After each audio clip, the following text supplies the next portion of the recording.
Hello, नमस्कार. कसे आहात सगळे? मस्त आहात ना? आशा करते तुम्ही सगळे आनंदात असाल. तुम्हा सर्वांचं अगदी मनापासून स्वागत आहे आपल्या चॅनलवरच्या आजच्या या व्हिडिओमध्ये. तर शेवटी महिन्याभराच्या नंतर कालपासून मी व्हिडिओला सुरुवात केलेली आहे. महिना झाला व्हिडिओ काही आलेले नव्हते आणि त्याचं कारण काय होतं तर ते कालच्या व्हिडिओमध्ये मी तुम्हाला सांगितलं. आणि कालच्या व्हिडिओमध्ये बघा काही ताईंच्या कमेंटसुद्धा होता की काळजी घ्या आणि स्वतःला जपा असं. तर खूप खूप धन्यवाद ताईंनो तुमचं की माझ्यासाठी म्हणजे तुम्ही एवढी काळजी दाखवता तर त्यासाठी तुमचं खूप खूप धन्यवाद. तर बघा बऱ्याच दिवसापासून ना म्हणजे ज्या प्रकारे व्हिडिओला ब्रेक लागलेला होता अगदी तशाच प्रकारे ना माझे घरातले काही काही कामंसुद्धा खूप असे रखडलेले पडले होते. कारण बघा जेव्हा आपल्याला बरं नसतं ना तर त्यावेळेला बघा कुठलंही काम ना करण्याची अजिबात इच्छा होत नाही. आणि सगळ्यात पहिलं म्हणजे आपली जी प्रायोरिटी असते तर ते म्हणजे आपलं स्वास्थ्य. कारण बघा काम आजचा आपण उद्या करू शकतो पण आपलं जे स्वास्थ्य आहे आपलं जे शरीर आहे तर त्याला जपणे खूप गरजेचे असते. तर आता थोडं ना बरं वाटतं आहे. तर म्हटलं आपले रुटीनचे जे काही कामं आहेत तर त्यांना सुरुवात करावी म्हणून. तर बघा घरामध्ये ना कुठल्याही गोष्टी जेव्हा आपण घेतो म्हणजे जे होम अप्लायन्सेस आपण घेतो तर वेळोवेळी त्या ज्या गोष्टी आहेत तर त्यांना ना मेंटेनन्सची त्यांची साफसफाई करण्याची ना वेळोवेळी खूप गरज असते. नाहीतर मग आपण बघा त्या गोष्टींना तशाच त्यांच्या ज्याच्यावर ठेवतो आणि त्या गोष्टी मग फार काळ आपल्यासोबत काही चालत नाही आणि मग आपली तक्रार असते की कुठलीही वस्तू आपण घेतली तर ती लवकरच खराब झाली आणि ती म्हणजे जास्त दिवस आपल्यासोबत चालली नाही. तर अशा बऱ्याच वेळा आपण तक्रारीसुद्धा करतो. तर जे काही होम अप्लायन्सेस आपल्याकडे असते तर त्यांची वेळोवेळी साफसफाई करणे स्वच्छता करणे त्यांचं मेंटेनन्स करणेसुद्धा तितकंच महत्त्वाचं असतं. बघा कुठलीही वस्तू लहान असो किंवा मोठी असो ज्या प्रकारे आपण घरासाठी एक वाक्य नेहमी बोलतो की घर छोटं असो किंवा मोठं असो नेहमी स्वच्छ आणि नीटनेटकं असणं महत्त्वाचं असते.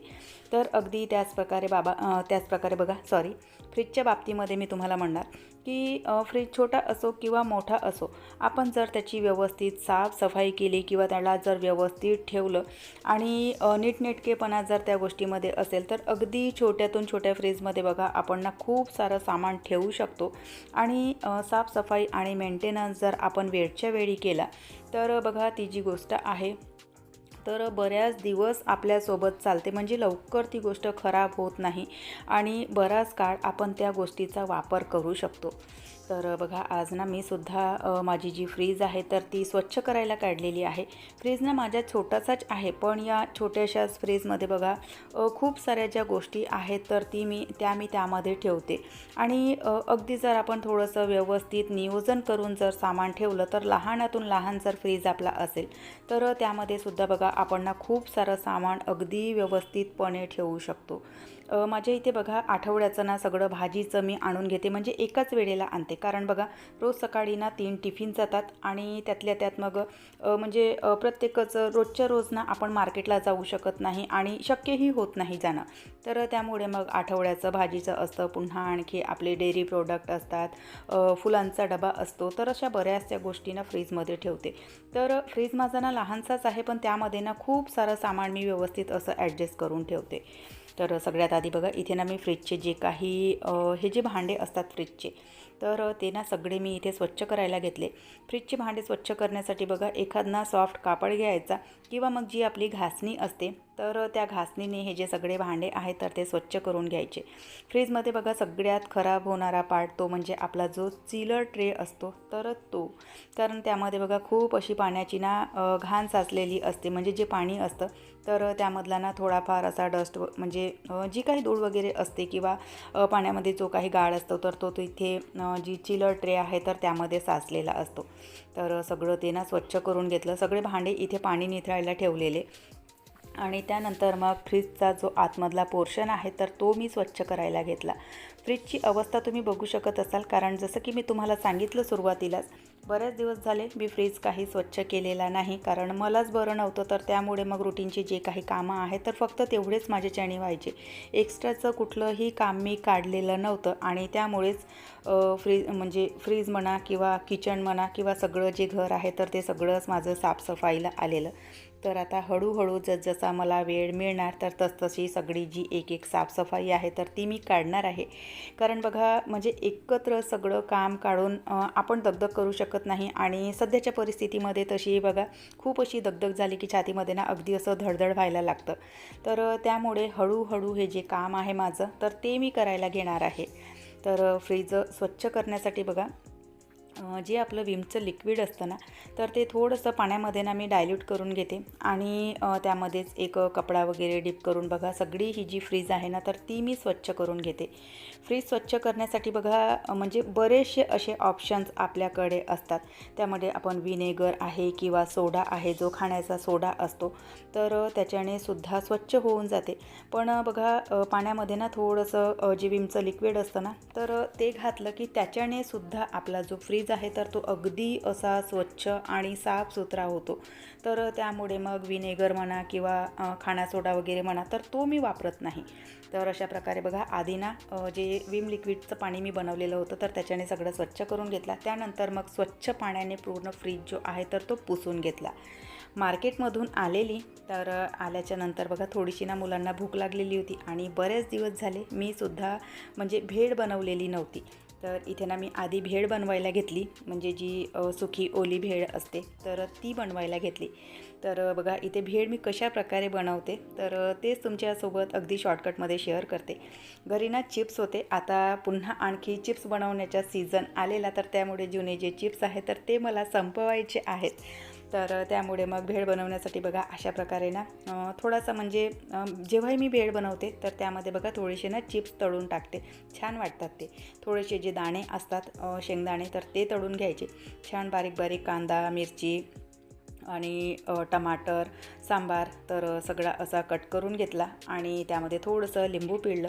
त्यानंतर मग त्यामध्ये ना जे मुरमुरे असतात तर ते मुरमुरे घातले. थोडासा चिवडासुद्धा घरी ठेवलेला होता. चिवडा ना प्रत्येक वेळेला माझ्याकडे बनलेला असतो, तर त्यामुळे जेव्हा कधी मला भेळ बनवायची असते तर त्यामध्ये ना थोडासा चिवडासुद्धा मी टाकते. आणि बघू शकत असाल की अगदी अशी मार्केटसारखी जी भेळ आहे तर ती बनवून तयार झालेली. त्यामध्ये थोडंसं मिरची पावडर घातला, थोडासा मीठ घातला, थोडंसं तेल घातलं आणि सगळं छान असं व्यवस्थित मिक्स करून घेतलं आणि जी भेळ आहे तर ती बनवून तयार झालेली. सगळ्यांनी नाश्ता केला. त्यानंतर मग मी फ्रीज जमवायला घेतला. फ्रीजचे जे काही भांडे होते तर ते फ्रीजमध्ये लावलेले आणि भांडे म्हणजे ज्या शेल्फ असतात तर त्या शेल्फ वगैरे ना फ्रीजमध्ये लावलेल्या.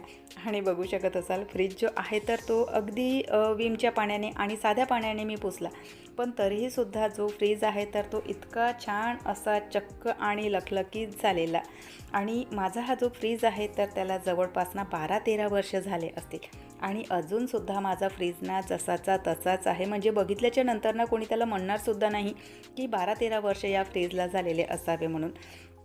तर हीच एक गोष्ट असते, जेव्हा आपण त्याचा मेंटेनन्स व्यवस्थित करतो आणि वेळच्या वेळी जेव्हा आपण ती साफसफाई वगैरे करतो तर बघा कुठलीही गोष्ट ना आपल्यासोबत खूप छान दिवसपर्यंत टिकते. भाजीचं जे काही आणलेलं होतं तर ते सगळं भाजीचं बघा वेळच्या वेळी ना मी सॅग्रिगेट करून ठेवते. म्हणजे सगळं भाजीचं व्यवस्थित सॅग्रिगेट करून ठेवलं की ऐन सकाळी आपल्या मागे धावपळ होत नाही.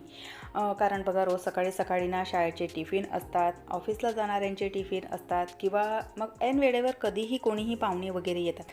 तर अशा वेळेला बघा फ्रीजमध्ये मग आपण कुठे काय ठेवलं, कुठे काय नाही ठेवलं तर हे शोधण्यामध्ये किती वेळ निघून जातो. आणि दुसरी गोष्ट म्हणजे पुन्हा आणखी तिथलं जे सामान आहे तर ते सगळं विस्कळीत होतं. तर म्हणून मग जेव्हा कधी मी ना भाजीचं आणते तर त्याच वेळेला ना सगळं व्यवस्थित असं सॅग्रिगेट करून ठेवते. म्हणजे एक ती आठवड्याभराच्या भाजीचं नियोजनसुद्धा होऊन जातं. आणि दुसरी गोष्ट म्हणजे कुठे काय ठेवलेलं आहे, काय आधी बनवायचं, काय नंतर बनवायचं, तर ही गोष्टसुद्धा आपल्या डोक्यामध्ये बरोबर फिट राहते. तर त्यामुळे मी ना सगळी जी फ्रीज आहे तर ती ज्या दिवशी आठवडी बाजार असतो तर त्याच दिवशी सगळं ना व्यवस्थित करून ठेवून देते. तर सगळं जे भाजीचं आहे तर ते जवळपास जमवून झालेलं, काही जमवायचं राहिलेलं होतं. तर जेही हे ड्राय मसाले वगैरे असतात किंवा चिली सॉस, सोया सॉस, तर याचे सगळे असे आजकाल बघा पाऊचच मिळतात, तर मी पाऊचच वापरते. म्हणजे बॉटल आणण्यापेक्षा असे छोटे छोटे पाऊच आणते, तर ते पटापट संपले की मग नंतर आणायला बरं पडतं. तर ते सगळे दाराच्या सेक्शनला जमवून घेतले. त्यानंतर सध्या आता बघा म्हणजे थंडीचे जे दिवस आहेत तर ते पूर्णपणे काही संपलेल्या नाहीत. म्हणजे जे भाजीचं आहे तर ते मुबलक प्रमाणामध्ये आपल्याला मिळतं. म्हणजे पालेभाज्या वगैरे आहेत किंवा जेही सॅलडचं वगैरे सामान आहे तर ते ना बऱ्यापैकी मिळतं.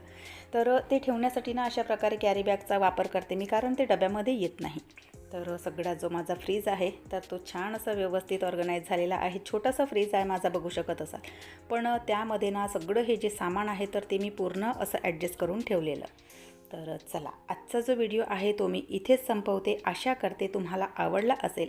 व्हिडिओ कुठे जरी आवडला असेल तर व्हिडिओला लाईक करा. चॅनलवर पहिल्यांदा आले असाल तर सबस्क्राईब करा. बेल आयकॉनसुद्धा क्लिक करा, जेणेकरून माझे येणाऱ्या व्हिडिओचं नोटिफिकेशन तुम्हाला असंच मिळत राहील. व्हिडिओ कसे वाटतात ते सुद्धा न चुकता कमेंट करून सांगत चला. आपण भेटूयात नंतरच्या व्हिडिओसोबत. तोपर्यंत बाय. हर हर महादेव.